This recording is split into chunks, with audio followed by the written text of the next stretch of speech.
Welcome to Shelf Help. Today we're speaking with Mason Domecq, co-founder of DIVINI, the honey kombucha brand based out of Scottsdale area.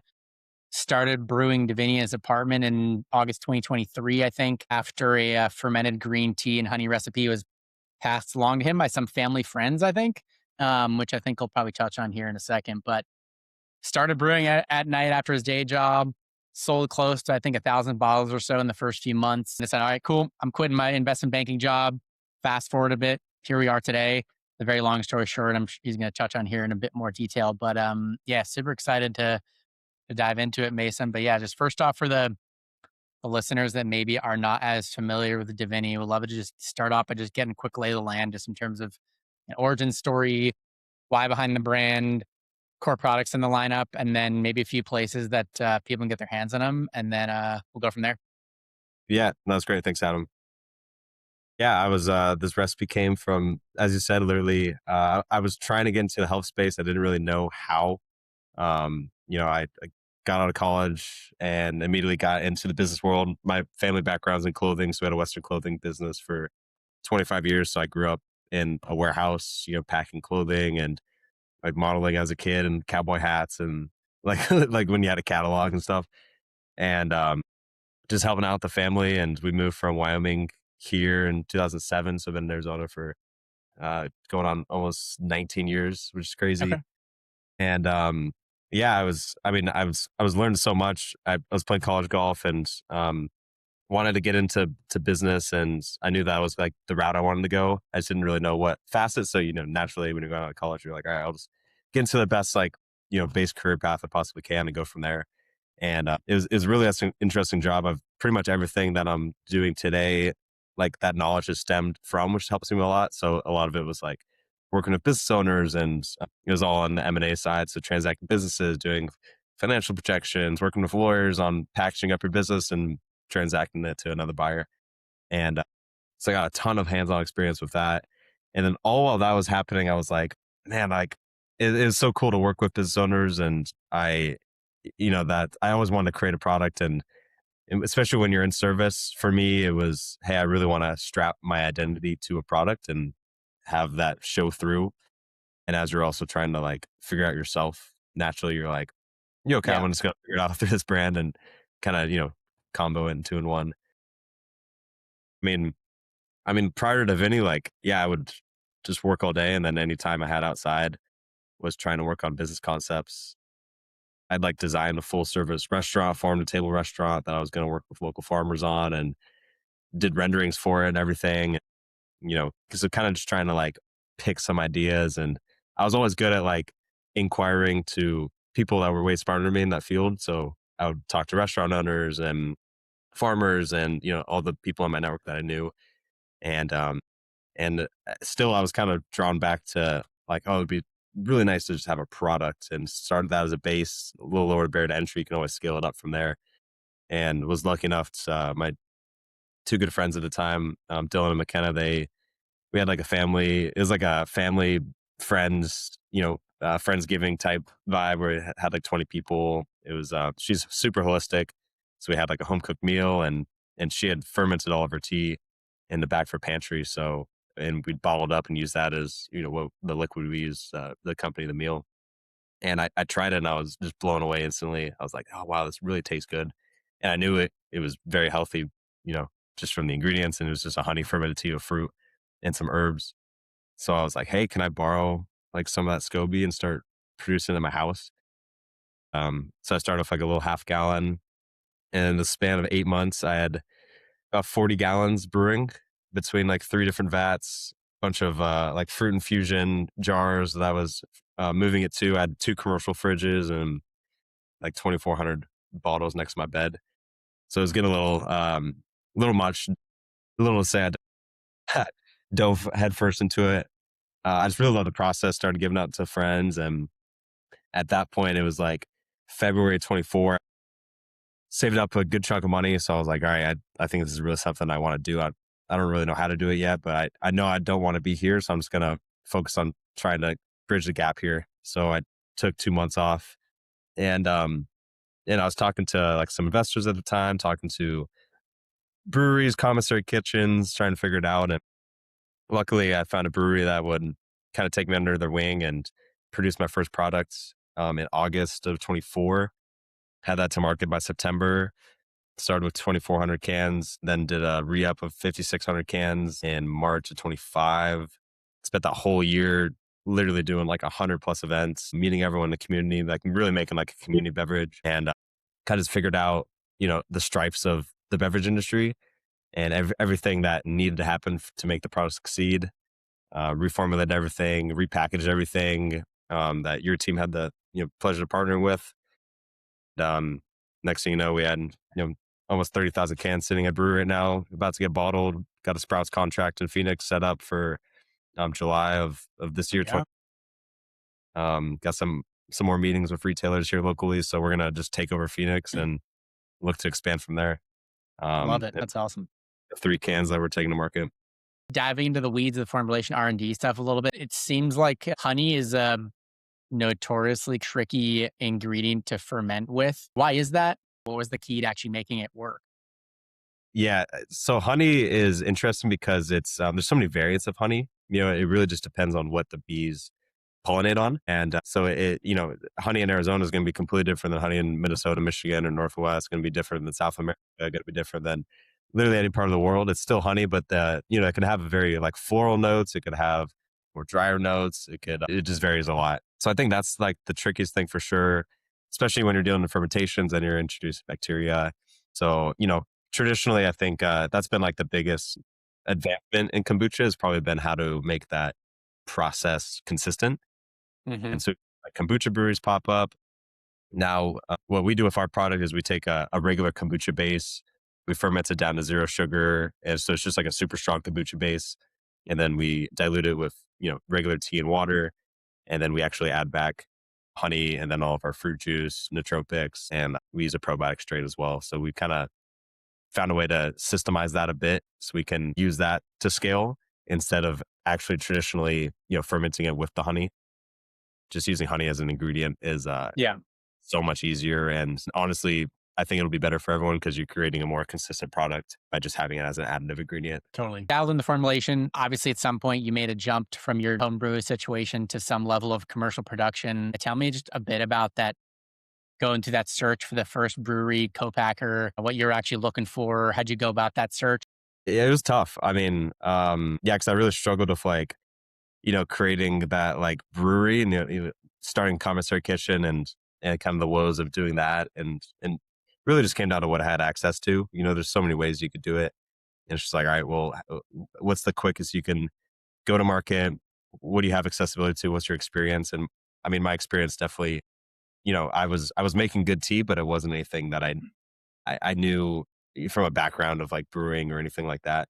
So I was like, hey, I'm way more comfortable partnering with someone that did that for a living, that like that was their thing, and just finding like an A+ player in that, and then building on my skills and building a team that could kind of formulate everything that needed to happen. Yep.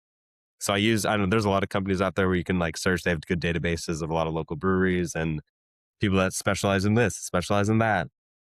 So a lot of it was word of mouth. A lot of it was just research. And honestly, like the first brewery deal I got, literally just cold called the owner. Like I just called him up, and luckily the owner picked up, and then I was like, "Hi, how's it going? My name's Mason. I brew tea like you guys do, and like here's like what I want to do." And they're like, "Yeah, okay, that sounds interesting. Like we can set up a meeting." Like kind of like pushed it back a little bit, and I was like, Right. "No, like I'll drive over there this weekend. I got samples ready to go. Like I want to show you guys what I'm doing," and kind of just really like push that I had this figured out, and all I needed was just capability.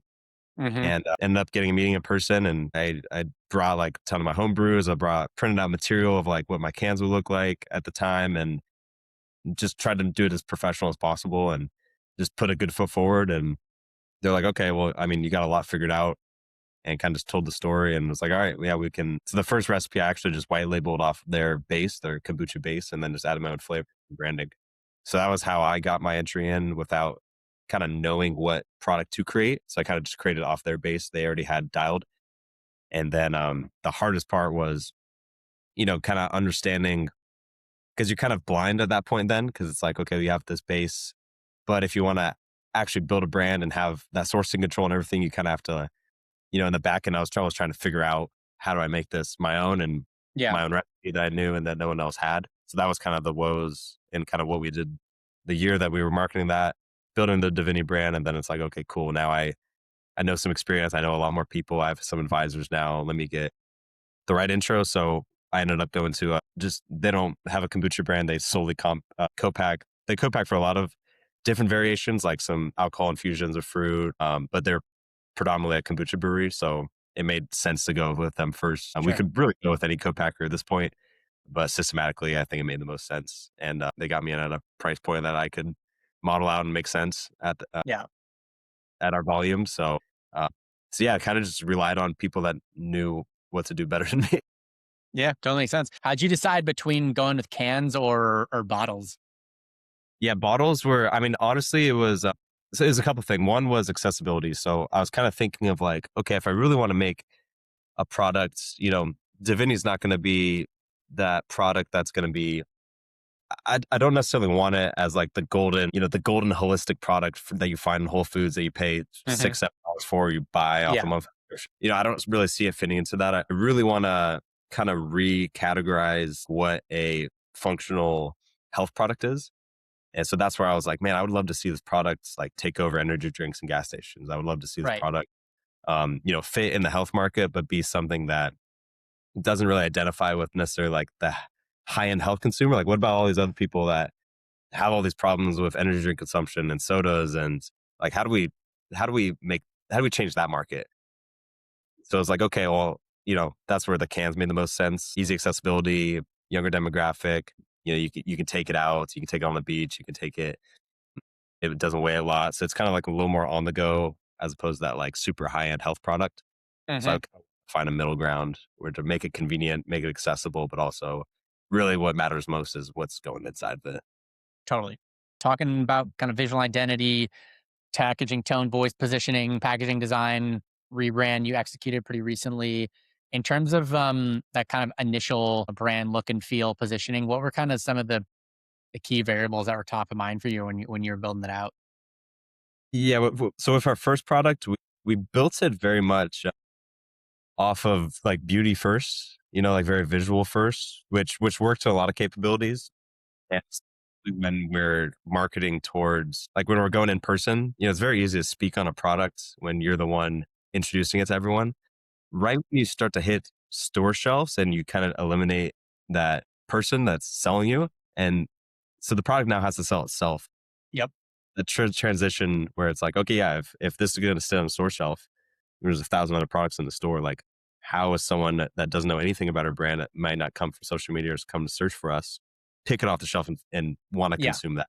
Yeah. So then it was more of like a strategy on having the product sell itself versus having you sell the product you've made. Yeah.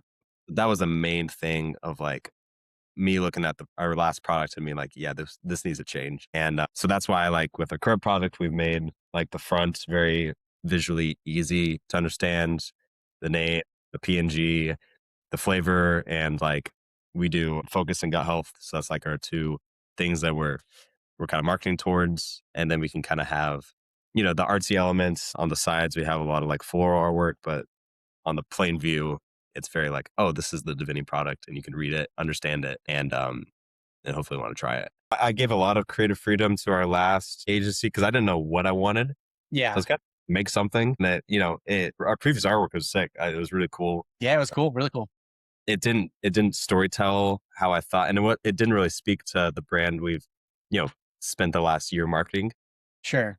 So, especially when we approached you guys and we worked through the rebrand, it was like, okay, yeah, how can we kind of put our true brand voice and ourselves into it? And then, have you guys with your knowledge kind of put the artwork element and speak that story into existence. So that was probably the main help and assistance and For sure. everything. No, that totally makes sense. Let's just say, just approach you tomorrow and say, hey, I'm a founder, early stage founder. I've had a brand in the market for a year or two. Told you I'm kind of considering going through a rebrand or a packaging refresh. What kind of questions might you ask me to just even help me understand, is this the right strategy? Is this the right time to even go through this rebrand in the first place? Yeah, I mean, I think you very much have to understand what you want to some Yeah, extent, and you don't have to always get it right. Like even when we were going through it, like, we had renderings, we made changes, and it gets clearer and easier to make those changes once you're like, no, I want my brand to say this. I sure. want it to be that way, which helps, the agency to be like, okay, I just need to now cater it Yeah, to, as long as you know what you want, then it's easy to make what you want. When you don't know what you want, then you're just shooting in the dark. So it was very clear, after a year into that first product, we were like, okay, we know what we want. Our current product's not what we want. So something needs to change. That was like the trigger where it's like, okay, now it's yeah. time to, it was a very clear, like, green signal on that. So, I mean, you can just, you have to take the time to test a product. I mean, it took us, about a year and a half from that first design to this design. Sure. And we just had to get feedback. We had to understand what Yeah. people thought and what they wanted. And, you just got to go in front of people and get their perspective. You weren't in 10,000 doors yet at this point, which I think made the process probably easier. You at all kind of, thinking about how to balance that need for obviously a fresh look. You're doing it for a reason, but also keeping some of those familiar components that as existing fans of the brand still feel like resonate. And also when they're walking down the aisle, they'll still recognize the brand right away and know how and where to find it. If that makes sense? Yeah, absolutely. I mean, like with this product, we still have like that floral artwork elements on the sides. So that's very still much apparent. So it still looks at its core like Yeah, for sure. it's to a Divini product, like what people recognize. I think, if I mean, and we've been in, we were in about 40 stores locally in Phoenix, more not like traditional retailers, but more just regular stores. I think, when you go back to those places, it's like, hey, here's why we did this. Here's what we've realized people want. So we've made those improvements. Not only have we made those visual improvements, but here's what we've done to our base product. Hmm. And here's why we've made it now easier for you to get, cheaper, better ingredients, more functional ingredients. Like this is what you kind of just story tell, as long as you made the change for a very logical reason and that'll help them. And it's like, oh, this product will be easier to sell now, Sure. or you can get them to agree. I mean, I think that's the main thing that we've experienced. And, we've had great feedback off of, everyone that we've shared to that previously purchased from us or have been around our brand. So you just gotta be honest with people, and just Yeah, like, totally. just, you don't need to sugarcoat anything. There's a reason why you did it. And if you did it for the right reasons, then, there's that story will tell itself. Totally. From a pricing standpoint, what did your strategy and our kind of process look like for nailing down your go-to-market price when you initially went to market? And then second part of that question, now today, re-entering the market and or just over the time, has your mindset thought process changed at all or evolved at all around how you price the brand in the market? Yeah, I think, I mean, at a core, we just looked at what, these products sell for between X range and X range. And then we kind of said, okay, well, since we're using, you know, these ingredients, we're using honey as opposed to sugar or circulose. We're using kombucha base of carbonated water and citric acid. So we're going to price ourselves on the higher end of the market just by nature. As a, one, because those ingredients cost more than artificial ingredients, obviously. And two, it's going to, um, in the health space, you kind of have to pay to play, but you're buying it because you know that it's good and it's going to have a good benefit. And so, naturally, your people are going to buy better products, and they're going to understand that to get those products, it's probably not going to be, fast food Sure. versus a farm to table meal. As far as like what we marketed towards, I mean, with this new product, I said, okay, landed costs we're going to be at X price, and then kind of just worked up the margin supply chain there from distribution retail, so we can offer this at MSRP. I think we're going to launch at 449 at Sprouts and do like a 2 for 8. But then on our website, we can offer, bulk price down to like 325, and then we Oh, well, wholesale to local businesses for like $3. And so we kind of build out like, hey, here's what like a retailer like Sprouts would buy for. We can offer that similar price to if we just directly wholesale to local businesses in our area. Here's what I'm going to have to pay, our distributor. And as long as we're hitting our margins on that, then I know I can cash flow it. So I think as long as you're providing an outlet to cash flow, because the worst case scenario is you can provide a super cheap product that's good, and then it's like, oh great, I can get this product really cheap, and it's like, hey, we actually have to, raise another $1 million or hey, we actually can't like supply this product at that price. So, you just gotta do what you can do Totally. and then stand by, why you price it at that. And then if it's comparative to other beverages or products on the market, then it should, speak for itself. You never want to offer someone, we would never sell this for like $6, $7, but you play in the game and understand, try to match consumer expectations. Yeah, totally. Yeah, that makes a lot of sense too. Hmm.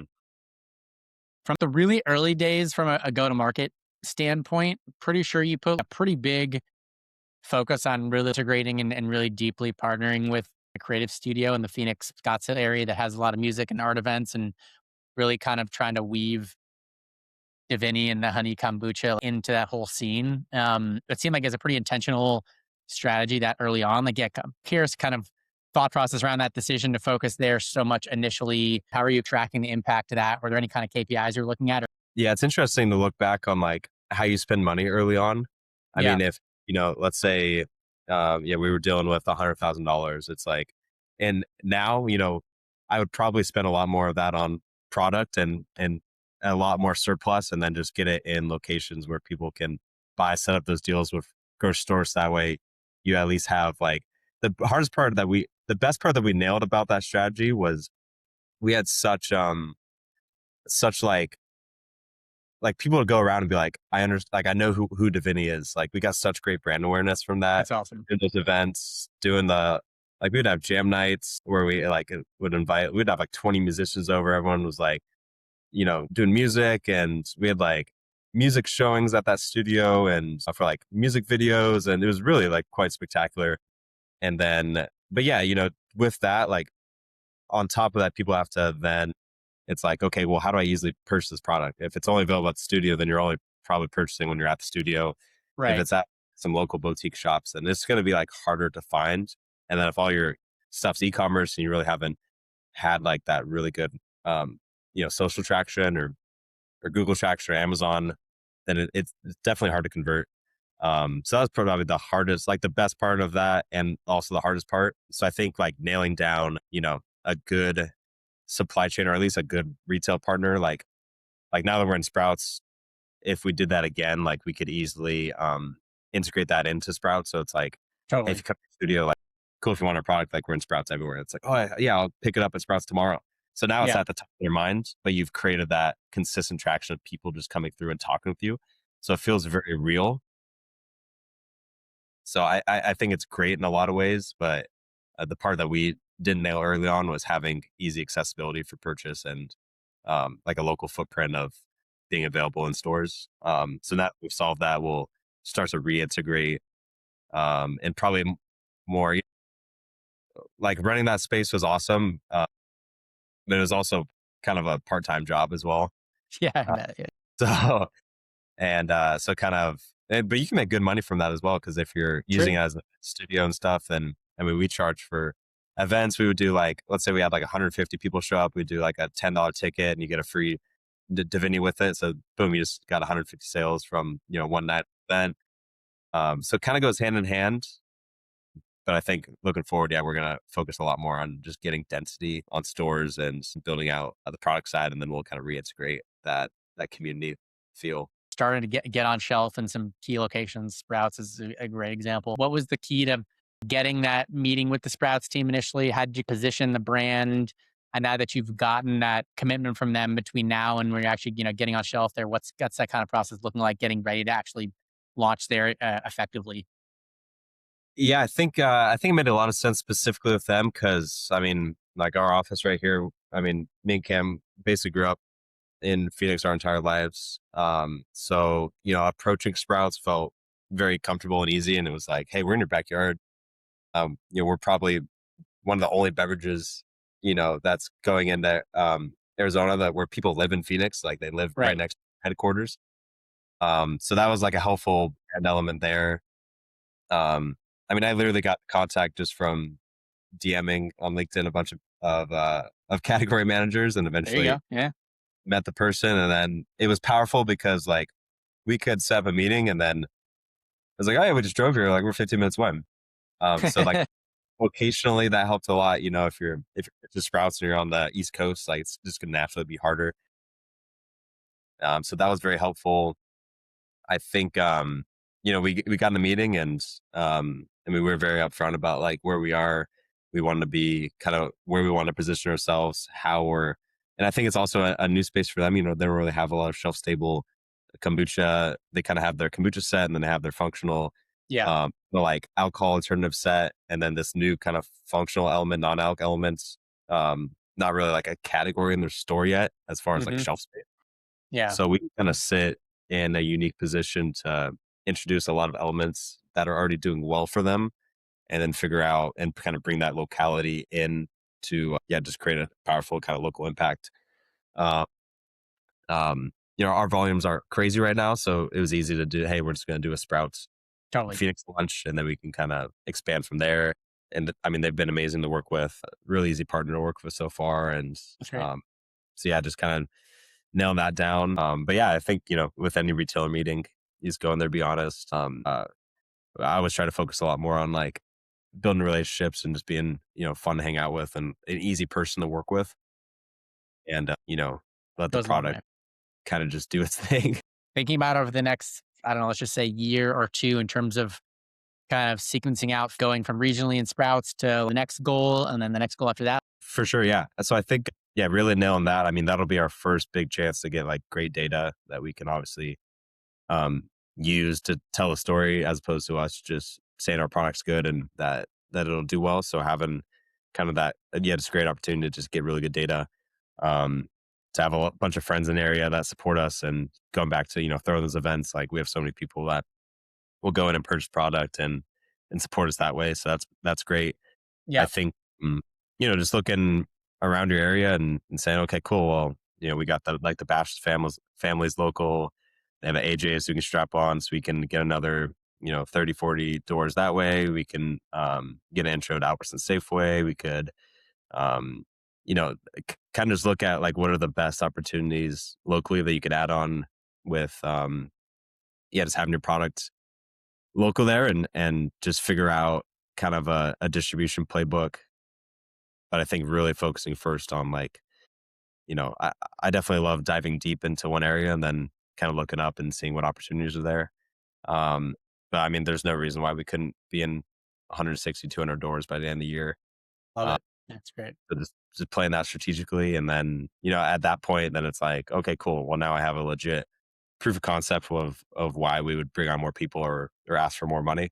So just trying to build that playbook to just make sense. We're going to take over Phoenix and, Southwest regions make a lot of sense, whether it be Colorado or California or Utah. But, those don't go anywhere unless you kind of have your backyard covered. On the topic of fundraising, what's that looking like for you? Yeah. I mean, when I first started, I mean, I sacrificed everything. So basically liquidated all my assets. And, when we first started, I mean, I raised my first check August of 24. So we're about almost 2 years in from that. So I pretty much filled an entire pre-seed rounds and that is kind of, got us to the point of having a scalable product and being able to grow up from there. So, I mean, we would definitely be in a great position to kind of, move more into a seed. And especially when we're talking about, hey, okay, cool. How do we, let's say we bankroll 30,000 cans and then we get a cover all of our POs. Now we got legit purchase orders, then we can proof that. And, maybe we produce another 30 or 50,000 cans, but then it's like, all right, cool. Now that we set up these authorizations, it's a lot more easy to storytell. Hey, we can easily produce 200,000 cans and activate these regions. And then, we'll have places where the cans instantly go. And as long as you have the good data to back it, there's always, okay, cool. You sell in Arizona. Can you sell in Cali or sell in Utah or whatever? And that's where we've just done a lot on, you know, we're pretty active on social. We're pretty much willing to do whatever, as long as we're not shy at all, which I think, I've seen a lot of brands in general, like they have an amazing product and they just can't, not willing to get a little crazy. And Totally. that's what you gotta do. You gotta, if you're gonna make a product to kind of defy what products are out there, then you got to be willing Yeah, totally. to get outside the box on your marketing Yep, as well. totally. So we'll just keep doing that in conjunction with growing the product, and hopefully they both grow simultaneously, and then we're able to take more money and put it to a very efficient uses. And it seems like you've basically kind of built the brand in public on LinkedIn and Instagram, even before there was really a polished product to sell. Like, what have you Yeah. found for the other founders thinking about going through a similar route of kind of, building in public route? Like, what kind of specific kinds of content has you found like has actually moved the needle for you the most and that gotten the most, traction, whether it's like, I don't know, founder POV posts, like product focused content, behind the scenes brewing, a lot of like commercial production type imagery and content. Like, yeah, what have you found is like resonating the most? Yeah. I feel like it's different for a lot of people. I feel like one, anything you can do that story tells, brand awareness is cool, but there's got to be like that. Okay, cool, but like now I need to go on Shopify and purchase this, or I need to um, go to a grocery store and find this product. There's difference between just like being known and solving a problem.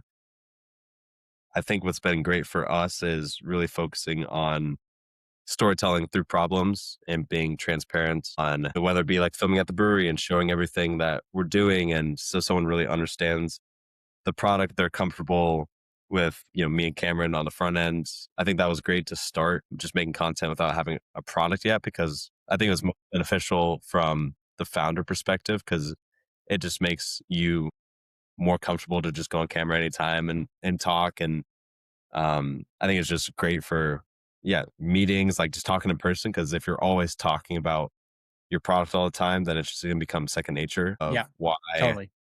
you're doing what you're doing. Me and Cam doing a real talking about our product. Like if you're not already on the personal side, like if you're not only already blown up and you have that pull already, that it's obviously a little harder than like, Logan Paul marketing Prime. Like you're going to stop in the video because Logan, you're like, oh, what's Logan doing? Sure. So it's not even like the attention grab's not the person Yeah, for us, because no one knows who we are. So I think we really have to pursue more on the product, and then it's just getting a little experimentative. I mean, we've done and we'll continue doing skits for comedy. We'll do like funny ads. We'll do informational ads. We'll like you just can't just stick with one option. And sure. and once something that works, then you might get views, but then it needs to convert. So I think it's just always experimenting and kind of turning yourself into not only a product, but also kind of your own personal agency as well, and Totally. just trying all kinds of stuff. So we definitely have not nailed that at all yet, but that's why we're in the business and meeting at the office every day and coming up with ideas and just doing it till it works. Yep. Constant iteration is basically what business is essentially. Anything you are able or willing to share in terms of anything else that's coming down the pike from a product roadmap standpoint? I definitely have some good ideas on like how we would expand like our Divini line into Yeah. whether it be more flavors or actually other like segment products. Hmm. I think we have a great opportunity the next like 6 months to really just nail this product and cash flow that into you can kind of start some other projects. And I think I love it when beverage companies or companies in general come out with like a long array, a longer array of products based off of grab and go or satchels like the powder satchels, or so you kind of have like stuff for everyone. Some are focused on e-commerce because they're light and they're easy to get and you can still sell them at a good price point. Some are better because they're more grab and go stuff that you're on the go. And so just kind of having something where at every walk of life you can kind of walk in and you're like, oh, that's Divinity products, let me get some, or solve that need through various different Bloom's been a great example of their supplements and their beverage. And they got all kind of facets, so that really intrigues me. I've seen a lot of supplements products go into beverage after they've already created their supplement foundation, Hmm. so that's been interesting to see. So yeah, a lot of learning. But as far as Divinity's side, I think we'll just go 10 toes down on the cans, and then towards the end of the year, we can start looking a little more towards like specific Divinity iterations. For sure. That totally makes sense. Well, yeah. Mason, this has been awesome. Great to learn more about Divinity and kind of where you guys are going. What's the best place? We were just talking about, founder content and everything. What's the best place for people to follow along with you and Cam personally? And then what's best place for people to follow along with everything that's going on with the brand these days too? Yeah, where I live, Divinity everywhere. We chose live instead of like drink because we really want people to live the brand. Yep. Love it. Our website's I live Divinity. We just made us a fully custom website. our like cart's super cool. So you can actually like mix and match each flavor based off of like what you want specifically, and it'll actually like build you your item list. So that's been super fun to work with, work more with like technology in the consumer space, and, build these AI implementations. And it just makes it way more fun. And, I'm definitely like a experimenter, tinkerer. So I love always, yeah, just coming up with new ways to make your product look fun, look cool. For sure. Totally. And yeah, on all our socials, everything, I live Divinity. Love it. Cool. Awesome, Mason. I appreciate the time. I think that's the pod.